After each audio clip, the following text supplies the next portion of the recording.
Today we're going to build a cash budget for Yum.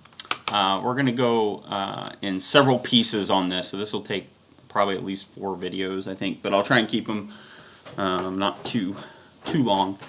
So today we'll start with sales and collections. So we'll spread out the sales from 2014. So we're going to start with 14, something that we already have data on. We'll have 15 here in a couple months. And then if we want to talk about projecting 2016 cash budget, we then after pro formas could come back and spread those revenues out using this model. So what we're going to do is we're going to take 2014 sales and spread them out in a way that looks more like what actually happened, to take in seasonality and things like that. And then we'll go back and get the last couple months of sales from the previous year as well. And that'll tell us kind of how that cash comes in. So you don't get all your money necessarily each month that you sell. So we're going to need a couple things to do this. So we're going to go to Edgar Online. Edgar Online. And we're going to go pull quarterly and annual data, and that'll help us kind of understand not only the overall amount of revenue they made, but where that revenue hits in the year. So we're going to do this real quick. Go to Yum. And we'll need quarterlies. So I'm going to 10-Q. And again, we're doing 2014, so there's the first 3 quarters of 2015, and the annual will be out here soon. But we don't have it yet. So we're going to do 14. So here's the first quarter of 14.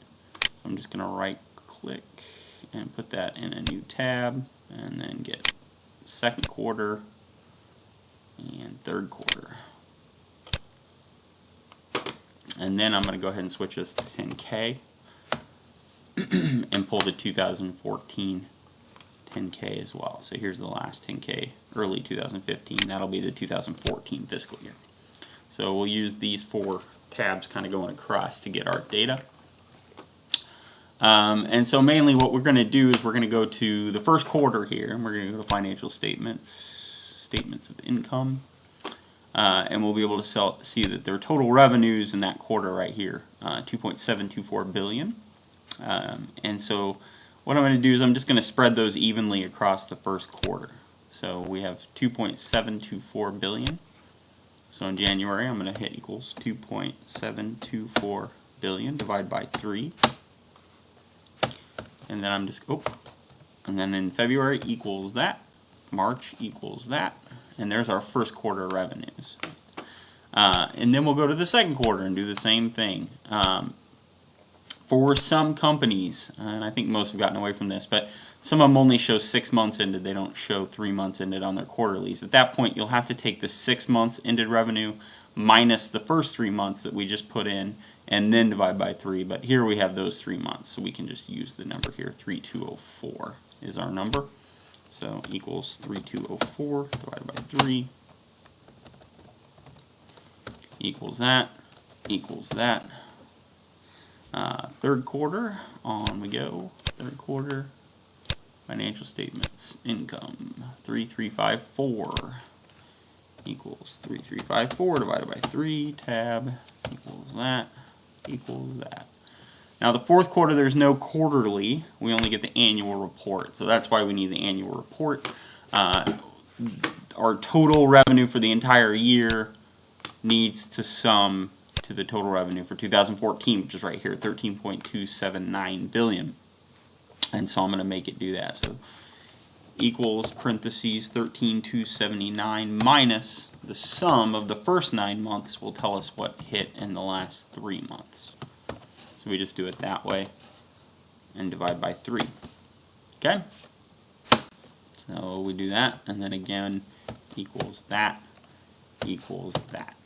And then I always go ahead and highlight the whole thing and look down here and make sure sum 13.279. So we got to make sure we end up at the right place, 13.279, and we have. So there's our revenues for 2014. And then I'm just going to go pull the annual and third quarter from 2013, and we can get an estimate for November and December of 13. Okay. So Edgar, 10K. Here's 2013 10K. So I'll put it over, it's going to come up here. I'm going to go back to quarterlies. and I want the third quarter of 13. So here's third quarter of 13. Financial statements, consolidated statements of income. And so we're going to use first 9 months is 8905. Total year is 13084. So 13084, 8905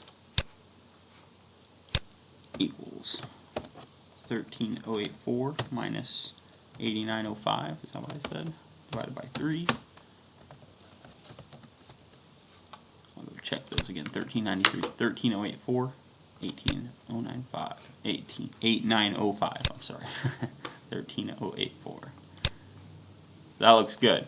Alright, so and what this does is, like I said, it makes the revenue, you'll see like revenue's lowest in January, February, March. When it's cold, people evidently don't want to go out and eat as much fried chicken or Taco Bell. And then as it warms up, you'll see the revenues kind of come up. And then indicative of our typical economic cycle, a lot of companies make more revenue in October, November, December when we get into the holiday season and people are out shopping and stuff. So that's why we're spreading these revenues out. Now, what we're really trying to do, though, is we want to know when we actually get the cash. So when people buy our food, how long does it take for us to actually get the cash in the door? In this case, most of it's going to come pretty quickly because most people buy with cash or credit cards. And credit cards, there's a delay, but not a super long delay. So it's not like so you use your Visa and they don't get, and Yum doesn't get the money for 4 months or anything crazy. But some of the money they're not going to get right away. So it just depends on the company. So for Yum, a lot of it's going to be in the first month. So that's what this cash is, or cash is going to be in the same month. So most of this $908 million is going to come in January. We're actually going to receive the cash, but some of it's not going to come till the next month. I don't think anything is going to hang over for Yum into the second month. Meaning, if we sell something in January, we're not going to have to wait till March to get payment. But if you're a company like Caterpillar or Ford or what's another industry, Alcoa, something like that, where you do really big orders at times, people are going to purchase and then not actually pay sometimes 30 or 60 days out. And so that's what these are for, this first month, second month. And again, with Yum, if we're talking about the parent in this case, sometimes how franchisees pays and stuff could be different, but we're going to kind of ignore that just so we don't get down in the weeds too far. So I'm going to assume most of our payments come in the first, in the month that they actually are sold, that we're actually going to get the cash. And so I'm going to put like something like 70% cash, and then we'll have some overhang month to month. And so we might not get all the cash in that same month. So we'll defer some of the cash to the next month. And that's why we need these previous months. Okay? And then 2 months out, I don't think we'll get anything. But we need these to sum to 100%. And so that means when I go to January, the amount of cash I'm going to get is the amount of sales I had in January times 70% of that I'm going to get in that month in actual cash. Okay, so that's how much of the 908 I'm actually going to get. And then I'm going to get 30% of last month I still haven't collected yet. So 30% of December is also going to come in. So I'm going to lock that 30% and that 70% here, and then I can just drag it over. And then we'll do this just for fun in case you want to do them without 0%. But November sales, I'm going to get 0% of that. Okay? And then if I just add those up, it'll tell me how much cash from revenues I actually took in January. So you'll see we sold $908 million, but cash we actually were above that because December is a good month. Okay, and so that's what we're trying to do, is figure out when the cash actually hits for various reasons that we can talk about after we get the cash budget built. Okay, so if we just build that right, we end up with all of our cash in for the month. In the next video, we'll do payments. So we have to purchase things like napkins and food and stuff like that before we can sell them, and so we'll have to spread the purchases out in a similar manner, and then we'll get down into a bunch of other things that are cash in and out, And at the end, what it'll do is it'll show how our cash balance looks throughout the year, so we know when to either put more money into short-term savings, or if we need to raise more capital and stuff like that. So we'll get more into that in the next video. But thanks for watching this one.